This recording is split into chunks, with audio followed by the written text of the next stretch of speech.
All right, so this topic has come up in my comments section a couple times this week from the same person. And it's the ability for people who go into the helping professions, social workers, psychologists, therapists, community leaders, religious leaders, people who are out there trying to help poor people. But the reality is that many of those people who want to help poor people have no understanding what it's like to need help or what they can really do to help a person who's struggling with homelessness and at the same time a mental health problem that's beyond repair. The first thing to do to help people who are down there is to get them into circumstances where they can start to become human again. I'll tell you from my own personal experience, not having a place to live is one of the greatest, most stressful things I hope nobody who's watching this channel will ever have to experience.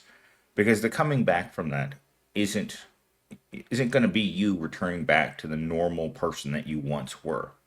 You come back the same way that if you'd gone into combat. You have PTSD, you have flashbacks, you're going to have severe depression, anxiety, panic attacks, and more often than not, thoughts of the rope, because that's what happens to your mind when it can't make sense of what's going on around you. So, with all of that trauma inside of your head, you go visit someone that has no idea what's going on with you. They look at the psychology of people through the lens of a textbook because personal experience isn't something they've ever had to do. Typically, if you end up in a fancy job at a nonprofit, you haven't spent half your life suffering the indignity of poverty. And they don't really want people that look like that working there. They want to be the people that are looking down at you and your circumstances and how you did this to yourself. Let's get into today's monologue. You ever notice how nonprofits love poor people as long as they stay poor? Like they'll post your story on Instagram, they'll put your face on a donation flyer, but the second you try to apply for a job there, suddenly you don't fit the culture. Funny how they'll fundraise off your trauma but won't pay you a living wage to sit in the same office as them. Because the truth is, nonprofits don't actually want to fix poverty. They want to manage it forever, like it's a brand. It's exactly it. They don't want poor people working in their offices. They want to use you as a publicity stunt in order to prop up their organization, their nonprofit. They want people who look at you and are frankly disgusted by how dirty and disabled you look. But when it comes to finding good jobs for those people, you need not apply. They want their highly educated, polished people working in those nonprofits. Anyone else doesn't qualify. Because if there's one thing for certain I've known my entire life is they like keeping the poor down. You've been working in retail, you've been working in hospitality or in a warehouse. Your mental health is garbage because you're always worried about money. Well, these places want you to always be worried about money. They aren't there to fix things. They're there as a property manager to manage over all the broken animals on the farm. They're not interested in making you better. They're not interested in giving you opportunities in order for you to break the cycle. You're there so that they can exist by showing how much care they have for the community. But that's it. Talking point number one. They'll build a whole career studying you.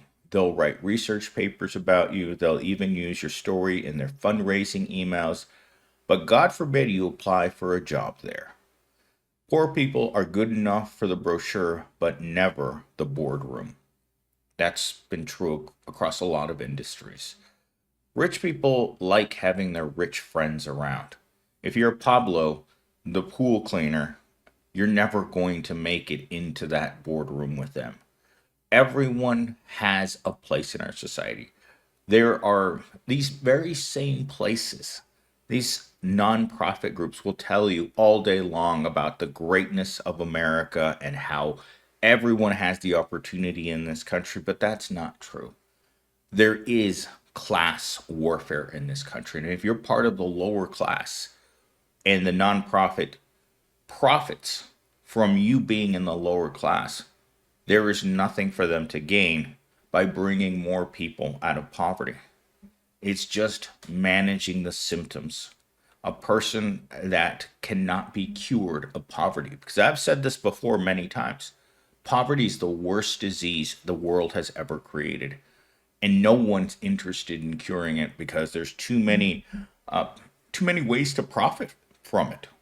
Every industry in this country profits from poor people, even the places that hire them, like Walmart, that understands that their workers are going to get a government currency that they're only going to spend in one place, the cheapest grocery store they can go to, which also happens to be Walmart. The great thing about working at Walmart is now your workers can't really go anywhere else and spend their food stamps. And this is something that I was told to my face while I worked there, that Walmart could not function without the food stamps of their very workers because they put you in a situation in which they don't pay you enough. And then they look at the government to provide your health care, to provide your food, and your Section 8 housing because they don't pay you enough. And the nonprofit, well, they're going to profit off of your crappy job and off your crappy life forever. Because if they were actually taking people out of poverty, then that would break their business model. And no one wants to lose money over poor people who don't matter. Talking point number 2. Nonprofit jobs are basically unpaid internships with a helping sticker on it. Degree required, bilingual preferred, trauma experience, a huge plus, pay, laugh out loud. They don't want employees. They want martyrs and skinny jeans. It's you think about what this job is. Think about that. Think about the last time you went into a job and these were the job requirements. That degree, that second language, experience, 3 to 5, possibly a lifetime of experience in trauma. Yeah, that, you know what that job pays to? Minimum wage. You've seen it. I've seen it. The only thing that we could add on to this job description is the kicker of a master's degree and a PhD in psychology or social studies, social sciences. And you're just kind of like, wait a minute. You get all of that and the pay is minimum wage, or in some places, even minimum wage is something to be looked forward to when it comes to an unpaid internship at a nonprofit. Because again, they're making money off the pain and suffering of the lower class and still adding more pain and suffering to the interns that have to come there to get the experience to go work at another nonprofit for actual money. The whole thing is a scam if you ask me. But I love how they still can get people to come in and take that job because that job is the only way you're going to get the experience you need in order to go get a paid job. So it's a terrible model if you ask me. It's a terrible way of forcing people into jobs that pay nothing. Talking point number 3. If you're actually been poor, you're too real for their office culture. Ask about the CEO's salary. Red flag at a nonprofit. Point out their poverty programs don't actually work. Oh, you don't want to do that. I've been the person who's pointed out things too many times at work that don't work. Dare to have boundaries, not a team player. Translation, they don't want your experience, they want your silence. That's what a lot of companies I've noticed as a person who's worked my whole life is that they want your experience. They want you to be quiet in the workplace. They just want you to come to work, do what they tell you, and then be quiet. They don't want workers advocating for human rights, for living wages. They don't want people advocating for rights of poor people. No one advocates for poor people. The system that doesn't work is the model of that system. Nonprofits are built around programs that don't actually work because the way I see it, they're doing such a bad job in the helping profession that the problem of the homelessness and mental health crisis in this country is progressively getting worse every day. There's no way of getting a handle on something that you don't actually take seriously. And America has never taken its mental health crisis seriously. And if you don't believe there's a mental health crisis, go look at your last paycheck and go look in your bank account. And you tell me how mentally sane you feel after seeing how little money there is in your bank account. Because I looked yesterday and I was like, oh my God, I have $300 left until Friday. I have to make it work until then. And that's if some random bill doesn't come into my bank account and take money out. Because that happens sometimes where I think, oh my God, I've got this much money. I've only got to wait till Friday. And then suddenly I have a credit card or some other bill that comes in and randomly takes money out of my account because I have them all on automatic bill pay.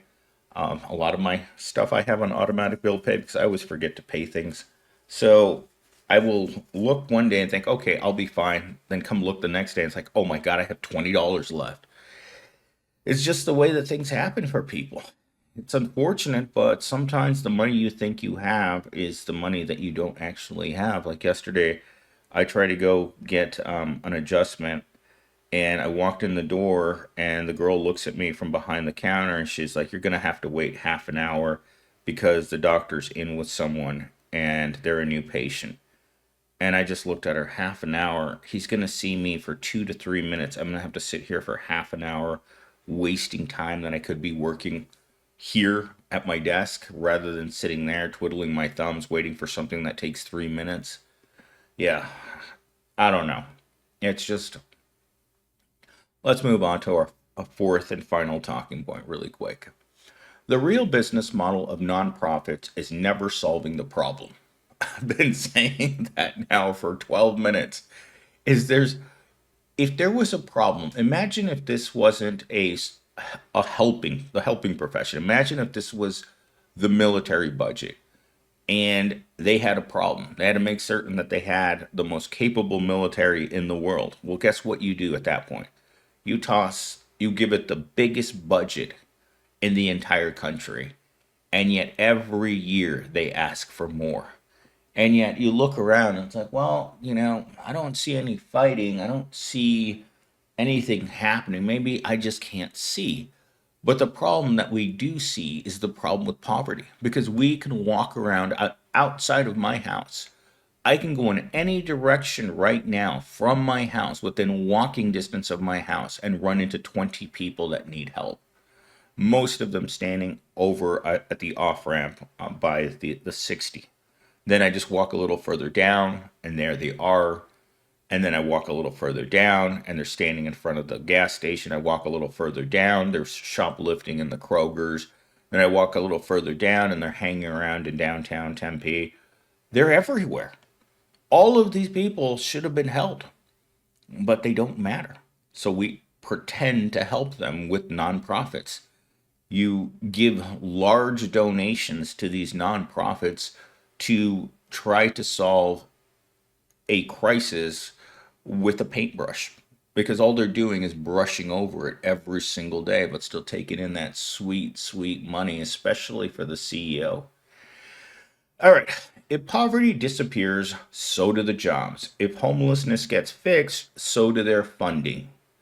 If poor people get power, they lose control. Nonprofits need poverty to exist, just not in their employee break room. That's really what it comes down to.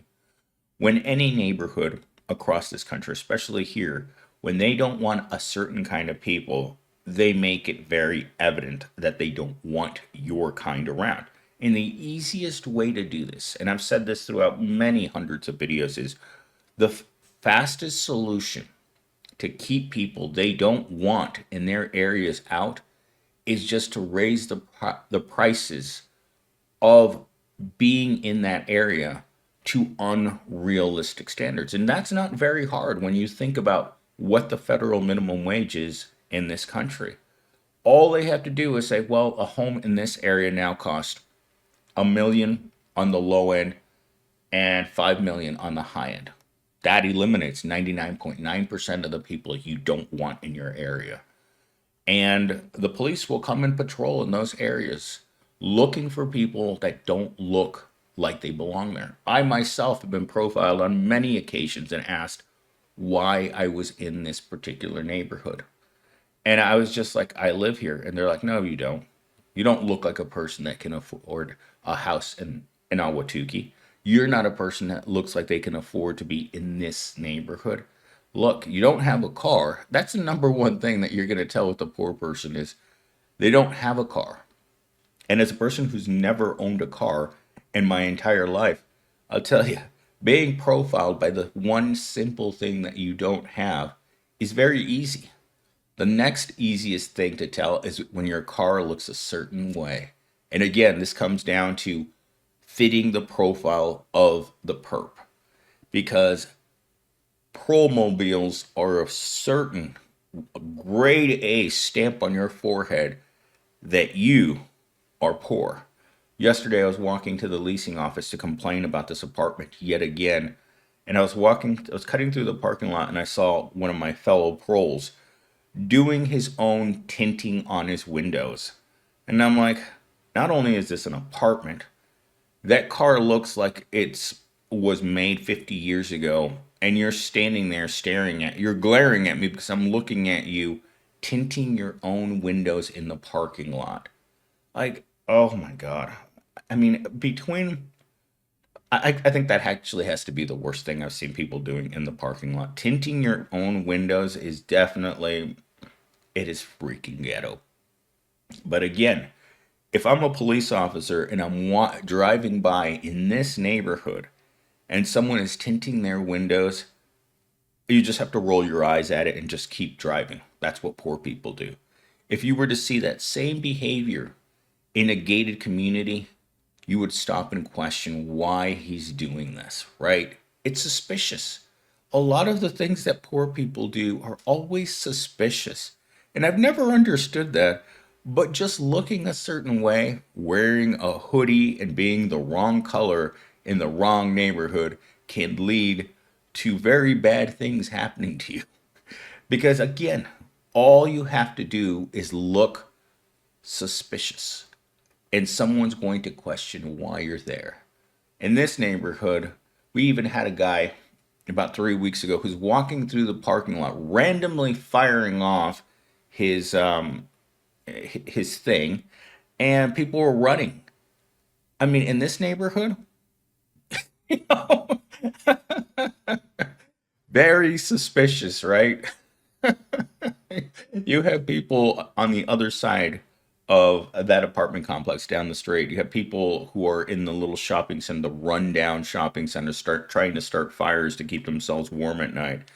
Guess what Officer Friendly's going to see when he's driving his cruiser through the area and he sees you trying to start a fire? He's going to run over, probably turn off your fire with this fire extinguisher, and then arrest you for starting a fire. I'm sure it's against the code of some. Starting urban fires has to be against some violation of some code because, again, that behavior directly correlates with being poor. There's not going to be a guy who's going to pull up in a fancy car or in a limousine, come out and start lighting a fire on the side of the road where someone driving by can see that you're trying to light a fire. But I digress. So this video is one that was recommended to me, and I really felt like it was something that I needed to talk about because as a person who's gone in and out of therapy throughout my entire life for basically the reason why you guys come and watch this channel, my channel is all based on trauma, on a life lived in horrible jobs, horrible housing, horrible issues with transportation, and non-existent social skills. That's what this channel is about. This channel is a train wreck. And I think that's what makes you guys come back here and watch these videos day in and day out. Let's go see what that crazy guy Millennial Steam is talking about today. His rants are unhinged.